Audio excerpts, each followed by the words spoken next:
Oh, there are a couple things. I think Natasha Cloud has to do a good job getting into the paint as well, because this is a Minnesota Lynx team. They send a help side defender on 78% of drives. So if Natasha Cloud can get into the paint, help side defender comes. Now we've got those kickouts for those three-pointers. For me, talking about the Lynx side, it's Napheesa Collier.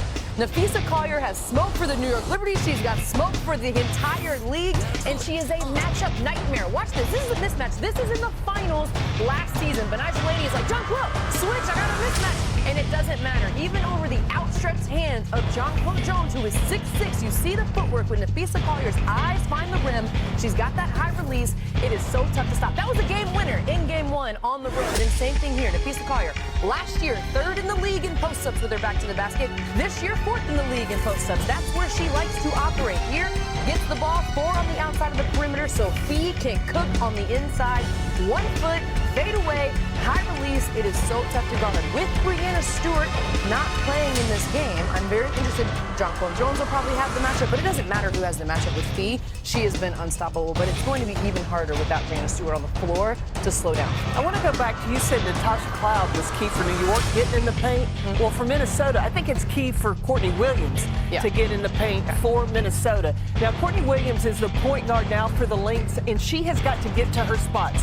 Where is that? That mid-range, that elbow area. Yes, she has the ability to shoot the 3, but she has got to be aggressive in transition. I don't know if there's another player that is faster with the basketball to keep the pressure on the defense in transition, and when the defense has to worry about Courtney Williams, then, Fee has room to work. Right, because Sharpe has said that this team oftentimes goes as much as Fee is the engine. Courtney Williams' team also goes as she goes, so she needs to be in her Birkin right now. Before we let you ladies go, today is a big anniversary for the W. Did you guys know this? On this date, Lisa Leslie threw down the first ever dunk in the W.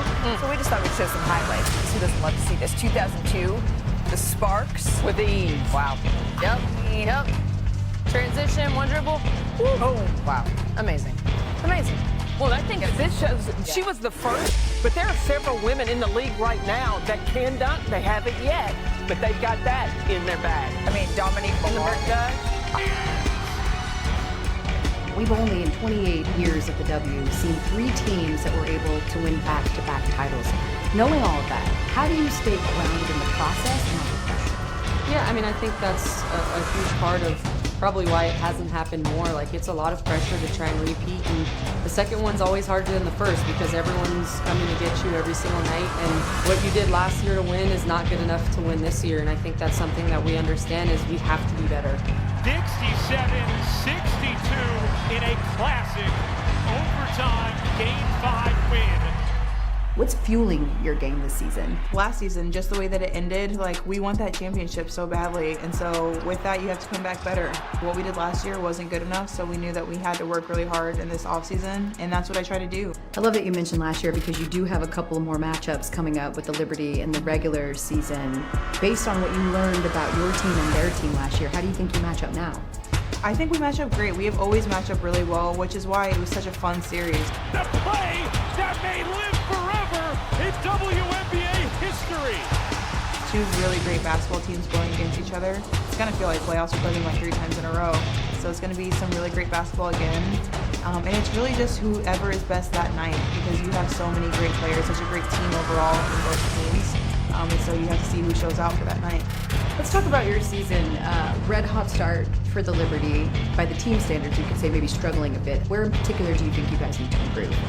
I'd say being a little bit more consistent, and obviously I think it will help having JJ back. There's just been things changing every single game, players going in and out, and sometimes that kind of leads to some complacency, and so really looking forward to us being able to get back to it and make a great playoff push. I know that you've said that the losses are the things that really stay with you. When you think about last year, how are you using that as fuel and not necessarily as pressure? I don't think we have any pressure. We didn't win. The pressure's on the winners. It's something that was like so close in your grasp, and of course we made it to the final game of the finals. We want to be on the other side where we're winning. What we did last year wasn't enough, so you have to come back a little bit better this year. Stay in the gym a little bit longer, work a little bit harder, in practice, or go for that loose ball. It pushes you a little bit more. Ooh, I can't wait with the Liberty and Lynx squaring off tonight. Let's take a look at some notable finals rematches which took place in the regular season.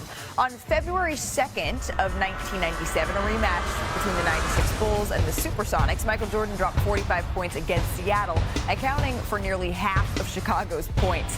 They won it 91-84. And then on January 30th, 2011, the Celtics and the Lakers, a rematch of the 2010 finals. Kobe Bryant, 41 points. But Paul Pierce, he scored 32 of his own. The Celtics, they beat the Lakers 109-96. And then let's go here to December 25th, 2016. The Warriors and the Cavaliers, a rematch of the 2016 finals. Our very own Richard Jefferson, the Ball of Famer, sparked a 14-point fourth quarter comeback with Kyrie Irving stealing it in a game winner over Klay Thompson to get that win. And then let's go back to the W here. July 6th, 2017, the Sparks and the Lynx, a rematch of the 2016 finals. Sylvia Fowles dominated, hit a double-double in this one. The Lynx, they avenged their 2016 finals loss 88-77. And then June 15th, 2024, it was a rematch of the 2023 W finals. The Liberty, the Aces, John Paul Jones, who would win finals MVP later that season, 34 points, 8 rebounds. The Liberty went on to win this one 90-82. So ahead of tonight's game, I'd like to welcome in our gambling guru here, the host of ESPN Bet Live, Tyler Fulton. Tyler, it is always good to see you, especially when you are in such bright stripes. You look very ready for summer and ready to get us set for this game. So, Tyler, what is your best bet when you're looking ahead to this matchup? I like the spot for the Lynx. Let's start with the fact that they're the best team in the WNBA, led by the MVP favorite in Nafisa Collier. On the other side, though, the Liberty are dealing with no Breanna Stewart, perhaps their best player. The fact that they've really struggled on the road this season. They're 2-8 ATS away from home. And in the underdog role, they haven't covered a single game this year. They're 0-3 in the underdog role. In fact, because of Stewart's absence, this spread with the Lynx laying 7.5 is the largest underdog roll the Liberty has seen in 3 years. So this is uncharted territory for them in this iteration of their team. I think they're really in a rough spot of their schedule right now, so I'll lean on the Lynx and their domination. I think they win this game, Malika, and cover by the 7.5. And they're really motivated coming into this one as well, right? They want to avenge last year's finals result. I know you have your eye on all things W, though, Tyler, so looking ahead to the rest of the season, what's your best bet there? Yeah, at ESPN Bet, you can guess over/under win totals. These are adjusted for where these teams are currently stand in the standings. And I think the Liberty under 30.5 wins is, again, another wager that I like. Remember, now we play 44 games in the regular season, not just the 40, so remember that. So there's 4 extra games. However, this team would need to win, I believe, 14 of their next 19 games to get over 30.